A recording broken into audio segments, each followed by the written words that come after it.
Hello, I'm the curator, and this is today's item. This is a travel version of the game Othello.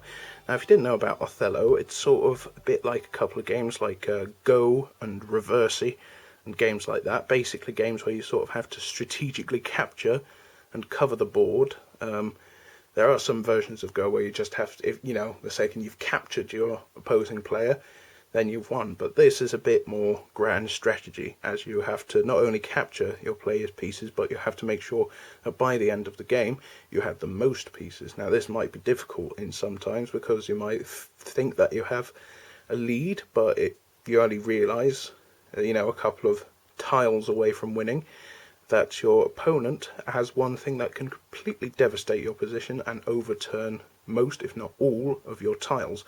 And that has happened to me several occasions before. But this is the item itself.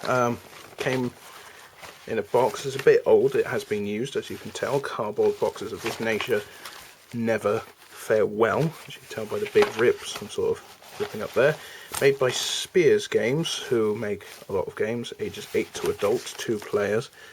If you wanted 4 players, seeing as you have the tiles on here are triangular, as you'll see, but if you wanted it to be 4 players, they'd have to be like pentagonal and they wouldn't fit in the board properly. That would be peculiar. Othello Travel, look at the back.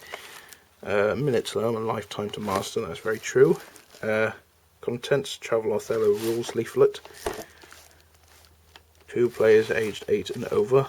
So there's the fast-moving strategy game that anybody can play. Whack a whack a whack, whack whackety whack, whacky whack, whack whack whack, bonk. 1999 Mattel Inc. Made under license from Angel Limited.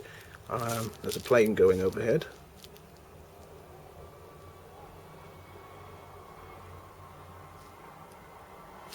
Yeah. That doesn't happen often, but when it does, it happens. Distributed in Australia by those people, therefore, henceforth, always, and forever. A couple of examples of play. Recently my lens got a bit wet, the lens of my camera got a bit wet, so if it takes a while to focus because of the smudges on the screen, forgive me. Player A places here, player B places there, player C doesn't exist, and player D is named Frederick. Here is the board. Now, it's sort of got a clever thing, if a bit fiddly at times. Because of the way it's shaped, it can't have a regular thing, so it's sort of got a sort of an odd extended hinge, so you can open it and also use it as a sort of play surface. I haven't had a chance to play this with I don't think I've had a chance to play with anyone, but it is a fun game.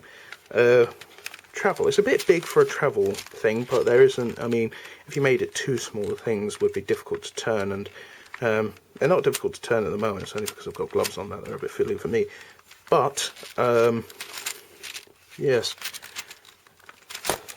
so the way you work is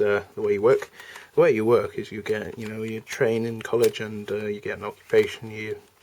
If you do well over time, you'll get promoted. No, that's not the story.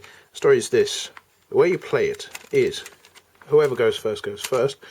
They place a tile, such as this one here. White places there, and say black were to place there, that would be immediately changed to black.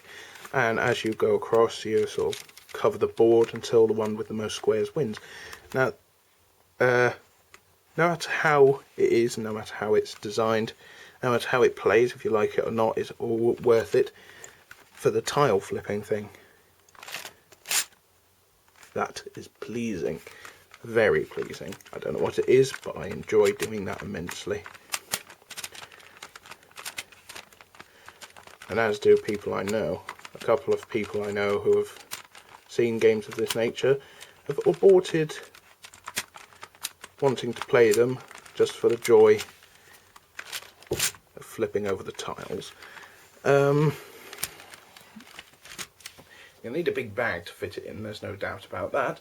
But it's a very fun game, it's a very well designed piece, and as you can see, with a bit of fiddliness, sure, but you could use it for other, like, drafts. I imagine you'd be able to play a game of drafts on there. You could play Go, as mentioned, a very small scale version yet again. Reversey. Basically, it's sort of it's not just all for one game.